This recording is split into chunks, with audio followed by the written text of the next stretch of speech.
Hello friends, welcome to my YouTube channel GK and maths in easy way.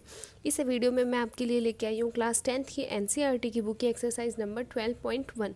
इस video में हम इसका 12.1 का सॉल्यूशन देखेंगे। लास्ट वीडियो जो मैंने सर्किल स्टार्ट किया था, इस वीडियो में हमने सर्किल से रिलेटेड कुछ बेसिक चीज़ें देखी थी, जो बेसिक चीज़ें नॉर्मल अगर आप एक 10th क्लास के स्टूडेंट हो तो आपको आनी ही चाहिए। चलिए स्टार्ट करते हैं। फर्स्ट पॉइंट है फर्स्ट क्वेश्चन है फिल इन द ब्लैंक्स, और उसका क्वेश्चन नंबर फर्स्ट है centre of circle is situated in blank of circle, और आगे दो ऑप्शन दे रखे हैं एक्सटीरियर और इंटीरियर। तो देखो सेंटर ऑफ सर्किल क्या होता है, जब आप एक सर्किल ड्रॉ करते हो पेन से नहीं, डायरेक्ट पेंसिल से भी नहीं, जब आप कंपास से आप एक सर्किल ड्रॉ करते हो तो कंपास की जब आप निप रखते हो यहाँ पे, ठीक है, उसे हम क्या कहते हैं, सेंटर ऑफ सर्किल।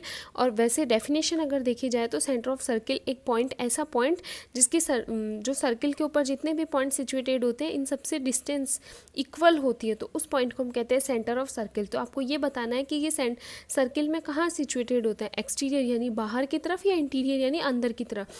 तो आपको ये साफ साफ दिख रहा है कि इंटीरियर पार्ट में ये है तो हम इसको कहेंगे इंटीरियर। यहाँ फिल इन द ब्लैंक्स में क्या आएगा, interior of circle. Second point is one point whose distance is more than the radius of circle then it will situated in blank of circle। अब इसने ये बोला है कि आपको एक ऐसा पॉइंट लेना है जिसके डिस्टेंस जो है रेडियस से ज़्यादा है, रेडियस ऑफ सर्किल से ज़्यादा है, तो वो कहाँ होगा, अंदर होगा या बाहर होगा, वो पॉइंट कहाँ सिचुएटेड होगा। सबसे पहले हम एक रेडियस देख लेते हैं, इस वाली रेडियस से आपको ज़्यादा लेनी है डिस्टेंस, तो हम इस पॉइंट को लेते हैं यहाँ। ये नॉर्मल सी बात है कि अगर आप इसको अंदर लोगे तो ये डिस्टेंस होगी रेडियस से कम, और अगर आप इसको बाहर लेते हो तो ये होगी रेडियस से ज़्यादा। तो आपको बताना है कि ये पॉइंट जो है वो सर्किल का कहाँ है, एक्सटीरियर में और इंटीरियर में। तो ये पॉइंट हो गया आपका एक्सटीरियर पार्ट में, तो आप इसका आंसर दोगे exterior. Third point is the longest chord of a circle blank of circle. जो लॉन्गेस्ट कॉर्ड होती है, लास्ट वीडियो में हमने देखा था कि जो कॉर्ड होती है वो क्या चीज़ होती है, एक सर्किल के सरकमफ्रेंस के किन्हीं भी दो पॉइंट को अगर आप डायरेक्ट ज्वाइन करते हो स्केल से, तो इस वाली लाइन सेगमेंट को हम बोलते हैं कॉर्ड। अब इसने कहा है कि सर्किल के आपको लॉन्गेस्ट कॉर्ड लेनी है, तो लॉन्गेस्ट कॉर्ड जो होती है वो होता है इसका डायमीटर। डायमीटर हमेशा सेंटर से पास आउट होता है, तो हम उसको क्या कहेंगे, diameter of circle. Next fourth जो क्वेश्चन है वो है an arc is blank when its end are ends of diameter of circle. अब इसने बोला है कि अगर आपको वो आर्क बतानी है जब इसके जो एंड पॉइंट हो वो क्या हो, एक सर्किल के डायमीटर हो। सर्किल जो है मैं रफली बना रही हूँ आपको समझाने के लिए, ओके। तो एक आर्क आपको बतानी है कि ये जो आर्क है इसको हम क्या कहेंगे। आर्क मैंने कल भी आपको बताया था कि आपको सरकमफ्रेंस के ऊपर एक चक्कर लगाना है, उसी को हम आर्क बोलते हैं। तो ये जो आर्क होती है इसको हम क्या कहेंगे, या तो आप इसको बोल सकते हो हाफ सर्किल, या फिर आप इसको क्या बोलोगे, सेमी सर्किल। तो इसका आंसर क्या होगा, semi circle. An arc is semi circle when its ends are end of the diameter of circle, okay. Fifth question is a plane on which circle is drawn divided it into blank parts. आपको कल ही बताया था एक जो circle होता है एक पूरे प्लेन को कितने पार्ट्स में डिवाइड करता है, तो वो करता है 3 पार्ट्स में। नेम भी देख लेते हैं। फर्स्ट होता है इंटीरियर पार्ट, सेकेंड होता है बाउंड्री पार्ट, सरकमफ्रेंस पार्ट या फिर सर्किल, और थर्ड होता है इसका exterior part, okay. Question number 2 है, इसके अंदर आपको बताना है right true and false and also explain the reason of your answer, कि आपको ट्रू और फॉल्स बताने कि जो स्टेटमेंट गिवन है आपको वो ट्रू है या फॉल्स है, और साथ ही साथ में आपको उनका रीज़न भी एक्सप्लेन करना है। तो इसके अंदर हम देखते हैं first question, a line that joins a point and centre of circle is known as radius.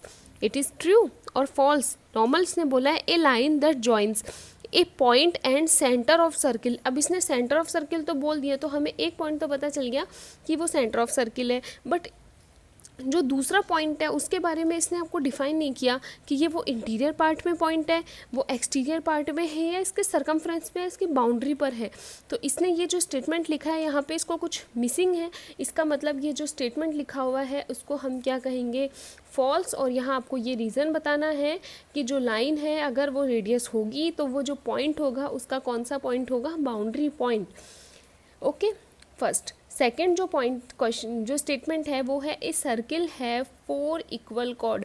एक सर्किल है, क्या उसके अंदर 4 ही इक्वल कॉर्ड होती हैं। सपोज मैंने यहाँ पे 2 सेंटीमीटर के कॉर्ड मैंने डिनोट किए हैं यहाँ पे 2 सेंटीमीटर, तो क्या मैं इसके अंदर केवल 4 कॉर्ड ही बना सकती हूँ 2 सेंटीमीटर की, सॉरी मीटर नहीं सेंटीमीटर, 4 कॉर्ड ही बना सकते हो, 1 2 3 4, क्या केवल यही होंगी 2 सेंटीमीटर की?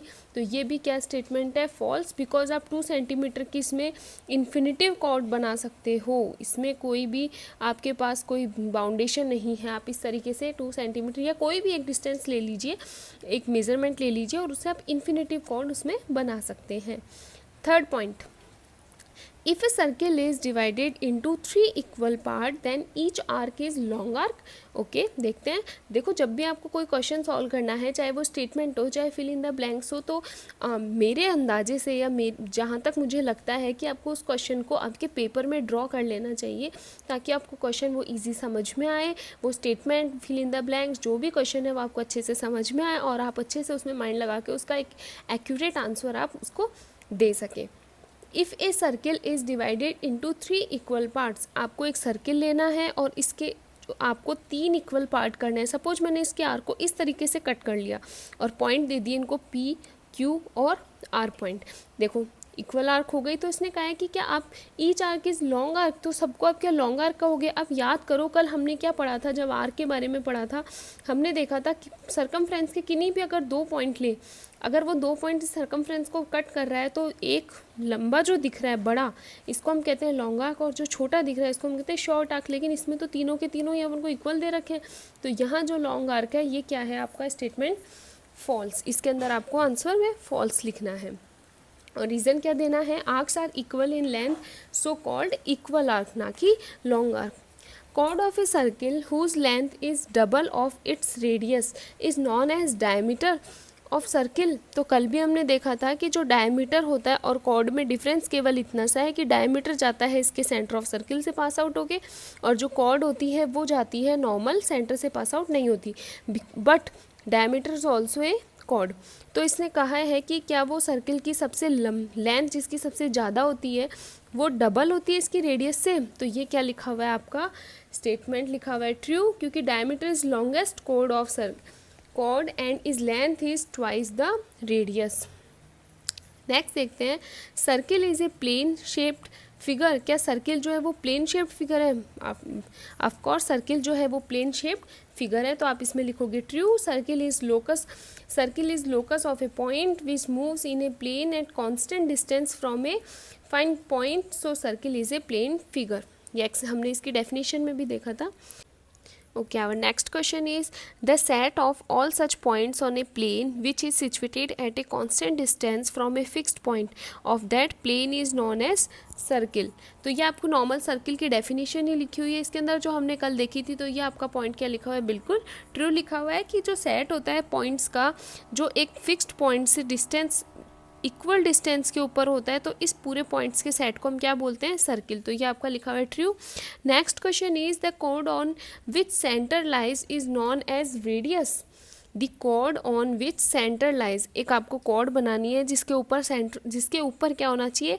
सेंटर ऑफ सर्किल होना चाहिए। तो क्या उसको हम रेडियस कहते हैं? अब इतना पढ़ने के बाद आपको पता चल ही गया होगा कि उसको हम रेडियस नहीं कहते, उसको हम क्या कहते हैं? Diameter of circle.